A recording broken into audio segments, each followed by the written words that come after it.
to the ADNA Presents. This is Roy Samuelson. Today we have another very special returning guest, Sara Ormenyi. She is a voice actor and an audio description writer. Thanks for joining us, Sara. Thanks so much, Roy. Thanks for having me back. This is me clapping. This is me, very excited. Very cool. Well, we've got some really fascinating conversations to have as a audio description narrator and also as a live AD announcer, both of which we've covered in previous episodes. What's really unique about this interview is that you are also an audio description writer. I am. I've been writing audio description since 2018. It segued from being an audio description narrator into that. So I had a lot of exposure to scripts, some scripts that were really excellent and others that needed a little bit of help. This wide variety of scripts that I came across really helped me when I was offered the opportunity to become a writer. Jumped on it because at the time I was not working from home and I really wanted to work from home, just have a different viewpoint on life and just have a different experience. So it's been since 2018 that I've been writing, but 10 years since I've been doing audio description in general. Very cool. And with those 10 years of audio description narration, on the voice acting side, that seems to have helped inform your writing? Very much so. When I was doing the narration, I would only have a script and I would only have headphones on. I couldn't see what was going on. And so it really forced me to use my imagination as to what was happening. I could hear it and all the sound effects and dialogue and such that came with it, but I couldn't see it. And so when it came to writing it, my main goal was to create the most vivid experience that someone could have if they have never seen before or they have been sighted in the past and want to experience that again. So, really, just to build up the world as best I can in the most clear and accurate and concise way possible, and to have a little fun with it here and there. Of course. And I'd imagine that your experiences as writing audio description as well as voicing audio description, that helps with your live work when it comes to live AD announcing. It does. Yeah. I had such a blast at the Tonys. Was it last year? I think it was last year. The time is very weird these days. It was the 75th Tony Awards, and it's such a spectacle because it's musicals and theater just all over the place, and the costumes were amazing, and the outfits that all of the presenters wore were just so colorful and so unique and so interesting, and it was a really cool opportunity to take that situation, try to build it out for our audience because everyone wants to know what the outfits look like. And Sarah Paulson had the most amazing gown that I've ever seen in my life. And it was quite a challenge to describe. It was like a gold and black brocade dress that was sort of short sleeved and high necked, but it had this donut type bulge in the middle, right around the hips, and it looked like it was a kaleidoscope. It looked like she was wearing a kaleidoscope. You look through the little tubes and stuff and turn it and all the colors change. That's what her dress looked like. And I'm like, oh my gosh, how do I explain this in I don't know how long before they start talking. So yeah, to try to bring the world as we're experiencing it to everyone in the most inventive, colorful, and accurate way has been very helpful, not only from writing it and voicing it, but also to then do live events. Very cool. And focusing now on TV and film storytelling audio description, that you're writing for, let's say, 5 years, because it's 2023 now, give or take, that you've had twice as much experience in voicing. I'm curious if we could talk about how your audio description narration, your voiceover work, has informed your writing and maybe some other examples that you haven't shared yet, and then vice versa, how your writing has informed how you perform. To be as accurate and focused as possible, and also to be as clear as possible. I tell my writers when I'm training them, I say, be vague, don't be wrong. And so sometimes we need to be vague if we're not 100% sure about what it is that we're seeing, or I may not know every ballet move and I may not know if that's an arabesque, but I can say that the dancer twirls across the stage.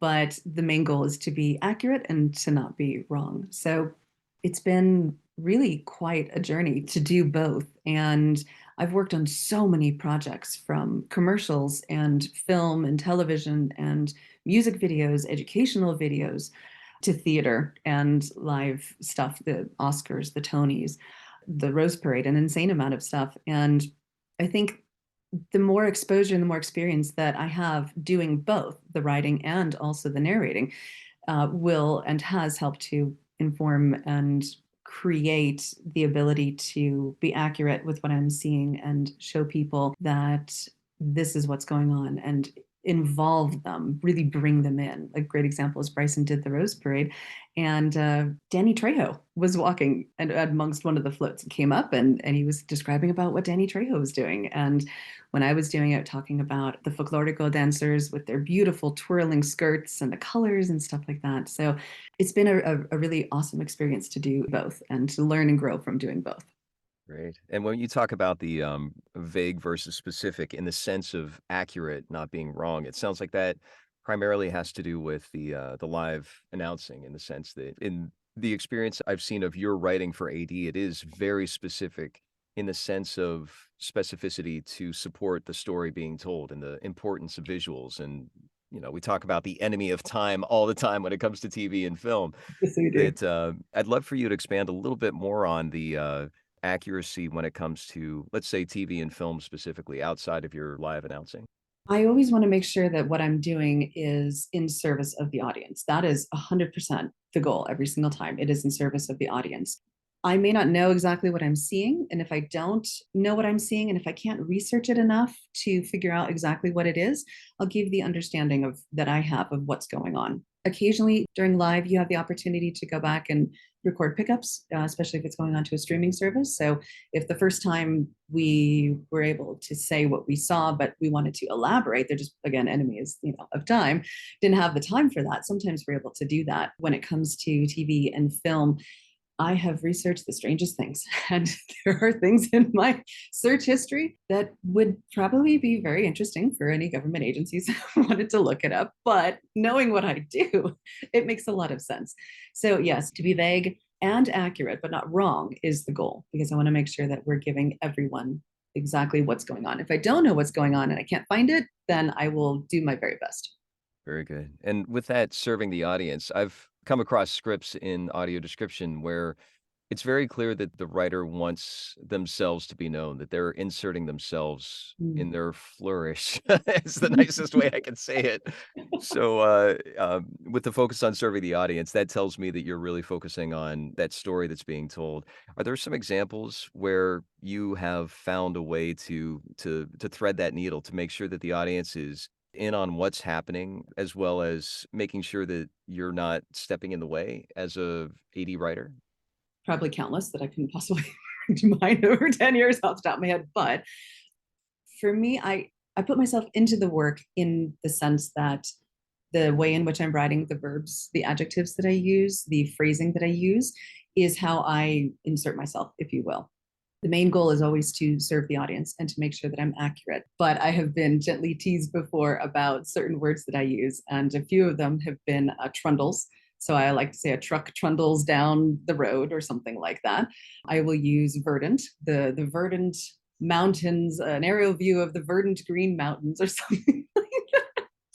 So those are kind of the ways that I like to sort of get myself in there. But the goal is not to stand out. The goal is to be a part of what I'm working on and to really almost disappear into the background and have the work that either myself as a narrator or perhaps you as a narrator or someone else is going to be performing really be carefully woven in. The weaving and the inserting in appropriate times is an art that's very difficult to teach. I have honed it over a number of years. I think I can talk about it now since it's finally being shown. But I worked on A Small Light, the new HBO series about the Frank family in Amsterdam during 1944. And there are so many times where I could have explained a little bit more, or I could have maybe given more details or inserted something. But there is a huge and amazing power in silence, in letting the audience sit with their feelings. As we all know, it doesn't terribly end up very well for the Franks, but when they're discovered, there's a scene where I set it up and then I kind of let it go because there's no reason for me to interrupt. So those are some of the ways in which I can sort of work my own personality into things without being disruptive and with still honoring what I'm working on and honoring the audience. With that power in the silence, it was an honor to be a part of that and voice your script for that Disney series that I was able to disappear in the background because you were able to disappear in the background that we were able to work together here, and, if we could talk about your experience as a narrator, that there are times, I'm sure, when you've been given a script that has been, particularly more challenging in that sense of standing out in a way that gets in the way. How do you, as a writer, knowing what AD writing is, what do you, if I may put you on the spot here, Okay. what do you do in those situations as a voice talent where the writing is getting in the way? Do you have the ability to do it, or is it you've gotta do what you've been told to do and that's it? For the companies that I've worked for, there is a fair amount of discretion that the narrator has, which I've been really grateful for because there are times where I look at it and go, nope, that's incorrect. Maybe someone was inaccurate instead of being vague. They ended up being wrong. Sometimes it's more powerful to let the show play because that's what they're there. We're there for that. We're there for the show. We're not there to, hear ourselves talk. We are there for the show. And there are the times where I consistently, let's say the wrong thing. I might switch up. The words are right there, but I'm saying it in the wrong order because that's the order that naturally rolls off the tongue. And so I might go, okay, here's what I'm going to do. We're going to say it the way that I'm naturally wanting to say it, that I'm inclined to. I'm going to let the producers or the directors know, hey, here's what I did. If you wanted that original one, here's that take. And I think that giving both can be really helpful because a lot of times they end up going with the one, my first instinct, because it sounds better, it feels better, it weaves in better, it is more accurate, is whatever. So it kind of depends on I think the company that you work for. In my experience, I've had the discretion to change things. And it's great to hear how you handled that you didn't monkey wrench it. You didn't throttle the whole thing. Yeah. It's like, Yeah. "Here, this is an option for you. I know there might be things going on that you as a narrator might not even be aware of, behind the scenes, and so you're protecting them as well as helping bring the best, and I love that approach, and great to hear that you do have that discretion. Let's talk a little more about the influence of your AD writing as a narrator in the context of, let's call it the performance, what you bring to your read. You had talked earlier about disappearing into the background as a writer. There's a misunderstanding, I think, in some contexts, both from the audience and maybe a newer AD narrator, that disappearing in the background means to be as nothing as possible. You and Mhm. I both know that this is a high wire act, that we are threading that needle. You had used the word carefully woven in the sense of being a part of the story. Can you help elaborate a little bit more on that now that you've got yeah, all these different years of experience doing AD? Yeah, I think that maybe a newer narrator might hear something like vanish into the background and end up being really quiet. That's not the goal. There are times where maybe you do lower your tone and you do lower your volume, but it's not about your performance. You're not doing a movie trailer. You're not Don LaFontaine, and that's okay. Don LaFontaine was who he was, and he was amazing. And that's not audio description, and that we're a little bit of a different thing. So it's an art to write it in such a way that the narrator is not standing out too much. Sometimes you have no choice, especially given whatever it is you happen to be working on. You need to be a little more interrupting to it, but within the context of keeping it as simple as possible, keeping it as clear as possible, and allowing the voice actor to kind of get in and get out so that the show can sort of get on with its own stuff. The hokey pokey of audio description. Very much so. Very, very much so. So yeah, it's an art, and I think a lot of that also comes with knowing when to raise your volume, when to switch your tone.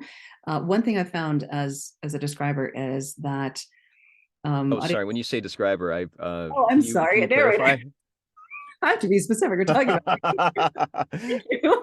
Excuse me. This is the one time when being, this is the one time where being a little more vague does get in the way and and cannot be as accurate. That is I'm very sorry true. for calling you on that. No, I appreciate it. Thank Writer or narrator? you. Narrator. Thank you. As a narrator, an AD narrator, I found that a lot of times you have to change your emotional tone on a dime. You might be narrating a fight scene, and then someone's getting stabbed, someone's getting beheaded, all of the dirt is flying everywhere, the blood's happening, and then you're in a bedroom and a baby is being born.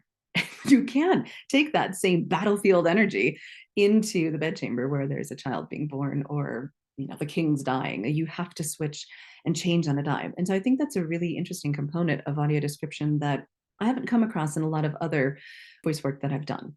And as a writer, the key is to recognize when it's coming and, as best you can, if possible, sort of ease the narrator into it. Sometimes it's not always possible, but my goal is always to try and ease the narrator into it in a way that will make it a little less jarring for them.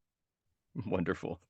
I think about that, changing on a dime, that emotional tone. I'm having a flashback to, being a part of a speech league back in high school and doing a multiple character speech and being Or, able to flip from one to the other, and there's something really satisfying in that, and not in the sense of being multiple personalities, but in the sense of being able to be in the flow of what's actually needing to be served in that moment, at that very specific moment. So, it's ironic that not standing out and disappearing into the background in this context is going with that fast scene change and being yep. able to adapt.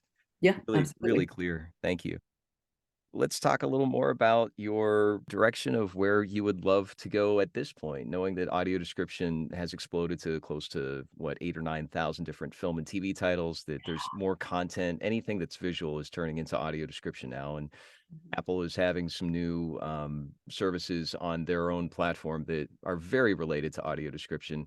We won't get into those details. Anyone has a internet browser and a news article can read about that. But what is your direction specifically, whether it's your career, your professional endeavors, or maybe yourself when it comes to audio description? Audio description has, over the years, kept pulling me in, even when I've kind of diverged to do other things. It's always been there. It's always been this really interesting little hook, and it'll kind of tug every so often. And I think, okay, maybe I'll go and try something different. And audio description's like, hey, by the way, there's the thing. Hey, by the way, and I'm like, oh, okay, Over here. over here. Hey, look over here is a shiny thing. I'm like, okay. I would love to see, obviously, more audio description in everything. I'm not on TikTok. I don't do a lot of videos or reels or anything like that, but I think it would be really interesting to see more social media content, if that were possible, being audio described, since that's really in the forefront these days. Obviously, I would love to see more studios and streaming services and producers and directors and stuff be involved in audio description, understand what it is, know what it is. Same thing with the different guilds and the different unions and stuff like that. That's a really interesting way that audio description could go. I would love, on the writing side, to see more writers come through that have a really good understanding of when to interrupt, what to say, how to say it, be clear in what they're saying, be fun in what they're saying, point out little nuances that the sighted audience might see, but maybe not put any emphasis on or any interest in. I would like us to be having more conversations about AI and what AI is going to do to the industry, or for it, or both. Personally, I would love to narrate stuff coming out in theaters. When we saw Top Gun Maverick recently, I went on the website and I was so thrilled. Like, I was so beyond thrilled that it already had AD on there. The little AD logo was there. And I was like, this is amazing. Maybe one day I'll go in and like just get the little headsets and like listen to it and see what it's like. I would love to do some of that stuff outside of AD, finish, continue with commercials, explainers, e-learning, that kind of stuff. But I would love for us to really advance audio description and bring it out of sort of the fringe area where it's been in the unknown for a lot of people, especially the sighted audience, and bring it into a better understanding for everyone, so that we can open this up and be as inclusive and involved and welcoming to everybody. So yeah, I might try my hand at teaching some writers how to do their thing, and continuing with doing the narration myself, perhaps teach that as well. So I'm thinking, maybe, depending, coaching in some aspect might be further along my path. But you never know. That little hook's still in there. It's going to say, "Hey, what about over here?" And I'm like, "Oh, okay." Very exciting. Is there anything else that you'd like to share with our audience? I had an interesting experience recently, indirectly, with an audience member. He was upset that I couldn't and didn't describe every possible thing in this movie that I was writing. And it was sadly one of those where I couldn't, because had every cameo ever born and known in every possible movie genre ever. And there was nonstop dialogue. And my job as a writer is not to say, hey, by the way, there's this thing over here. There's this cameo. There's this, there's that. Because it's not centrally relevant to what is happening to the plot. It's cool. It's very cool, but it's not centrally relevant. And he was very upset about it. And I wish I could have explained to him why those choices were made. It wasn't just my own stuff. There was more behind that. I can't really get into. But I think the main thing I'd love for our audience to know is that as a writer, I'm always doing my best. And I know that all the writers out there are trying their best. We don't always get it right. Sometimes we get it wrong. Hopefully, we're vague enough that we're not wrong, but we're trying our best and we really love what we do. And I swear I would probably be really great at trivia night, like knowing some of the obscure stuff that I know. Like, but we're here to serve the audience. We're here to make it be the best experience possible, and we're doing our best. We love you, we love what we do, and everything that we do is full of love and appreciation, and always with the mindset of, this is for the audience, this isn't for us. It's not time for me to sit here and go, hi, I'm Sarah, guess what, check me out. No, I want to vanish, and I want you to be as immersed into this as you absolutely can be. And if you forget that I'm there, if you forget that my writing is there, if you forget and you're just taken on a journey, I've done my job. Hands up, I have done my job. And that makes me so happy, gives me so much joy and so much pride. So we're here for you, we're serving you, we're doing our best, and we absolutely love what we do. How can we follow you, see what's going on with you, hire you, social media, websites? Social media, websites. Yep. I'm not generally on Facebook, but I have Facebook. I'm usually on Instagram, and my website, saraormenyi.com. You can find me there. I have a contact form. Feel free to fill it out. My email is there as well. Shoot me an email. I'd love to chat and love to be of service however I can. Thanks so much for joining us, Sarah. Thank you so much, Roy. I appreciate you.